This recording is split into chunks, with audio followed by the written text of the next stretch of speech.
Path education centre में आपका स्वागत है। आज हम लोग पढ़ेंगे 4 जनवरी के सेकेंड शिफ्ट के हुए एग्जाम का 100% सही रियल आंसर। किस तरह के सवाल अब पूछे जाने लगे हैं।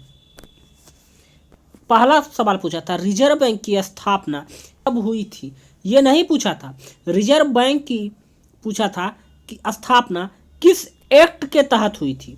इसका आंसर होगा 1934 अधिनियम के तहत रिजर्व बैंक की स्थापना की गई थी। किस अधिनियम? 1934 अधिनियम के तहत की गई थी। रिजर्व बैंक की स्थापना नहीं पूछा था क्वेश्चन। दिल्ली जामा मस्जिद कब बना था, ये क्वेश्चन पूछा था। एक क्वेश्चन आईपीएस का फुल फॉर्म पूछा था, कंप्यूटर रिलेटेड। इन प्लेन स्विचिंग होता है। आईपीएस का फुल फॉर्म होता है इन प्लेन स्विचिंग होता है, कंप्यूटर में रिलेटेड। एक क्वेश्चन पूछा था नवंबर 2020 में हाईकोर्ट कहाँ खुला है, तो 25वां हाईकोर्ट अमरावती, आंध्र प्रदेश की राजधानी अमरावती में खुली है। एक पूछा था ब्लूटूथ का आविष्कार किसने किया था। हॉटसन ने 1994 ईस्वी में सबसे पहले ब्लूटूथ का आविष्कार किया था। एक सवाल था अलीगढ़ मुस्लिम यूनिवर्सिटी की स्थापना किसने की थी। सैयद अहमद खान ने की थी। बुलंद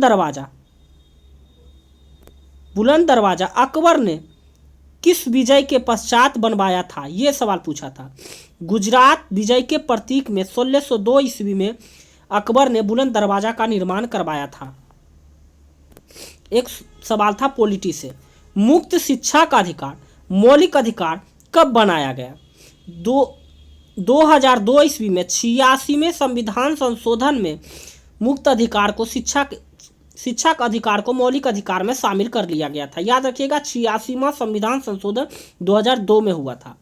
8वीं अनुसूची के अनुसार भारत में भाषाएं का वर्णन कितनी है, तो 22 भाषाओं का वर्णन किया गया है। लोकसभा में राष्ट्रपति कितने लोगों को मनोनीत करता है। याद रखिएगा राज्यसभा में 12 होती है और लोकसभा में 2 होती है। चींटी के डंक में कौन शामिल होता है। फॉर्मिक अम्ल, या तो फॉर्मिक अम्ल होगा या तो मैथोनिक अम्ल। फॉर्मिक अम्ल का रासायनिक नाम ही मैथोनिक अम्ल है। दोनों ऑप्शन में कोई एक दिया होगा। एक सवाल पूछा था सुशील कुमार का संबंध किस खेल से है, जिसका आंसर हो जाएगा कुश्ती से है। एक बुक और ऑथर से भी सवाल पूछ रहा है, आप लोग देख लीजिएगा। और ये पुराने बुक ऑथर से सवाल पूछ रहे हैं, नए से नए। इंडिया आफ्टर गांधी के लेखक कौन है, तो इसका आंसर हो जाएगा रामचंद्र गुहा। अब देखिए वंदे मातरम एक्सप्रेस से 4 एक्सप्रेस चली थी, पूछ लिया ये दूसरा वंदे भारत एक्सप्रेस किन स्थानों के बीच चली है। तो याद रखिएगा 30 अक्टूबर दिल्ली से कटरा के लिए चली थी। और पहला में पोखरण जो परीक्षण हुआ था वो 1774 नहीं 1998 द्वितीय पोखरण परीक्षण का बारे में पूछा था। तो उसका ऑपरेशन बुढ़ा पहला में था, ऑपरेशन शक्ति हो जाएगा आंसर। पूछा था GSAT-31 क्या है, तो कम्युनिकेशन सैटेलाइट है। 2009 में 9 डॉट के विनर कौन है, तो एनी जैदी है 9 डॉट के विनर है। एक सवाल आया था हिंदू पुनर्विवाह कब शुरू किया गया। 19 जुलाई 1856 में यह पास हुआ था, लेकिन 7 दिसंबर 1856 को विधिवत तरीके से यह विवाह संपन्न हुआ था। तो ऑप्शन के अनुसार यह पास हुआ था 1856 में, लेकिन जब शुरू हुआ था 7 दिसंबर 1856 को। एक न्यूटन लॉ के रिलेटेड पूछा था, न्यूटन फर्स्ट लॉ से रिलेटेड क्वेश्चन पूछा था। एंट्री ऑफ लॉ जड़त्व का नियम है। और एक सवाल था बाघ अधिनियम कब पारित किया गया था, तो इसका आंसर हो जाएगा 1973 ईस्वी में।